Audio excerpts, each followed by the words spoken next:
ایک حدیث آتی ہے کہ ایک عورت آئی رسول اللہ صلی اللہ علیہ وسلم کے سامنے، اور عورت نے پیغمبر صاحب سے پوچھا، کہا کہ میں اپنے آپ کو آپ کے نکاح میں دینا چاہتی ہوں. تو رسول اللہ نے اسے سر سے لے کر پاؤں تک دیکھا اور پھر کہا کہ مجھے اب اس کی ضرورت نہیں. تو کس لیے ریجیکٹ کیا اس عورت کو؟ معیار تو دینداری ہے نکاح کا، تو کیا اس عورت کی دین میں کمی تھی، یا پھر رسول اللہ نے خوبصورتی کے اوپر یا نسب کے اوپر ریجیکٹ کیا اسے؟ اصل میں یہ سوال آپ کے ذہن میں اس لیے ہوا چونکہ آپ کو یہ نہیں پتا کہ رسول اکرم صلی اللہ علیہ وسلم نے عام طور سے نکاح کیے ہی کیوں، کن بنیادوں پر کیے. اگر آپ علیہ الصلوۃ والسلام نے بقیہ جو نکاح کیے وہ بھی خوبصورتی کی بنیاد پر کیے ہوتے تو پھر تو خوبصورت عورتوں کی لائن لگ چکی ہوتی.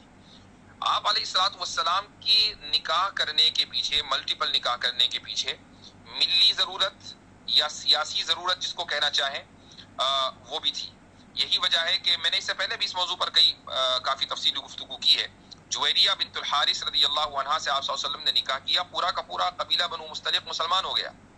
اسی طریقے سے حضرت صفیہ بنت حیی رضی اللہ عنہا سے آپ نے نکاح کیا تاکہ جو خیبر کے یہود ہیں ان کے ساتھ صلح صفائی ہو جائے اور وہ اسلام میں داخل ہو جائیں.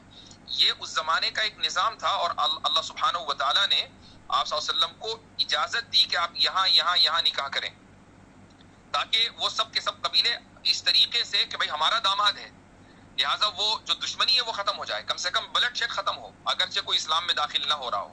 یہی وجہ ہے کہ صفیہ رضی اللہ عنہا سے نکاح کرنے کے بعد پھر خیبر میں کوئی جنگ نہیں ہوئی. حضرت ام حبیبہ رضی اللہ عنہا کے ساتھ نکاح کرنے کے بعد پھر مکہ اور مشرکین مکہ اور مسلمانوں میں کوئی جنگ نہیں ہوئی. تو یہ ساری چیزیں ذہن میں رکھنی چاہیے.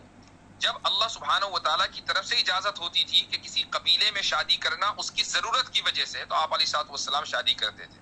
اس عورت کو جو منع کیا ضرورت نہیں تھی، چونکہ ایسا نہیں تھا کہ وہ اس کے ساتھ شادی کر کے کسی قبیلے کے معاملات یا علاقے کے معاملات حل ہو جاتے، کوئی ضرورت نہیں تھی تو آپ نے نکاح نہیں کیا. جی، اور سچن صاحب کو اگر یہ چیزیں لگتی نہیں ہو کہ ایسا ہوتا ہے تو آج بھی ٹرائبل ایریا میں جائیں، آج بھی ایسا ہی ہوتا ہے کہ اگر شادی کسی ٹرائب میں ہو گئی نا تو وہ ٹرائبلز جو ہے وہ یعنی کہ آپ ان کے داماد ہیں تو وہ اپنی پوری زندگی آپ کو حفاظت اس طرح سے کریں گے کہ وہ اپنی جان گوا دیں گے آپ کے لیے، لیکن آپ کے اوپر کوئی آنچ نہیں آنے دیں گے. تو آج بھی دنیا میں جو ٹرائبل سسٹم ہے وہاں یہی نظام چلتا ہے. راجپوتوں میں آج بھی ہوتا ہے. دامادوں کی جو ہے وہ ایک صاحب میرے ایک دوست ہیں تو مفتی صاحب ہیں، راجپوت خاندان سے آتے ہیں، تو وہ کہنے لگے کہ میں سفر کر رہا تھا اور اسٹیشن پہ ایک ٹی ٹی، ٹرین میں ایک ٹی ٹی تھا، تو ان کی جو سیٹ تھی وہ کنفرم نہیں تھی. تو اس کی نیم پلیٹ پر دیکھا ہوگا، اس سے اندازہ لگایا ہوگا کہ وہ بھی راجپوت ہے، حالانکہ وہ مسلمان نہیں تھا. تو ان صاحب کی جو اہلیہ ہے وہ اصل میں راجپوت کی جو نچلی جو اس کی جو سب یا ذیلی شاخ ہوگی وہ ادھر سے آتی ہیں، ان مفتی صاحب کی اہلیہ، اور اسی شاخ کا وہ بندہ تھا، وہ ٹی ٹی تھا. تو انہوں نے کہا کہ بھائی میری تو اہلیہ تمہاری بہن ہے، ہم راجپوت ہیں.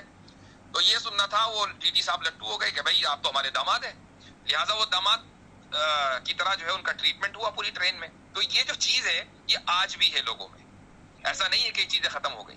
مفتی صاحب ریسنٹلی پرسوں کا ہی یہ واقعہ ہے، میں نے پڑھا کسی نیوز پیپر میں کہ جارڈن کی پرنسس یا پرنس کا جو ہے وہ نکاح جو ہے، شادی جو ہے، سیریمنی تھی کسی گلف کنٹری کے پرنس کے ساتھ. تو پھر میں نیچے جب وہ پڑھ رہا تھا نیوز تو وہاں پہ ایک بندے نے یہ بھی لکھا تھا اس آرٹیکل میں کہ ہو سکتا ہے اس کی وجہ سے ان کے آپس کی جو تعلقات ہیں ممالک کے وہ اور بہتر ہو جائیں. یہ بات لکھی ہوئی ایسا ہی ہوتا ہے، بالکل ایسا ہی ہوتا ہے کہ سعودی عرب اور بحرین کے درمیان جو سب سے مضبوط رشتہ ہے وہ سسرالی رشتہ ہے. ادھر کی لڑکیاں ادھر ہیں، ادھر کی لڑکیاں ادھر ہیں. جارڈن میں آپ دیکھیں کہ جارڈن میں جو اکثر شاہی یعنی جو خواتین ہیں، یعنی جو باہر سے آئی ہیں، ان میں ایک ٹھیک ٹھاک تعداد عیسائیوں کی ہے. اور اس سے کیا ہے کہ جو جارڈن میں جو عیسائی بستے ہیں وہ سارے کے سارے مسلمانوں کے ساتھ کھڑے ہیں، کوئی اختلافی نہیں ہے وہاں.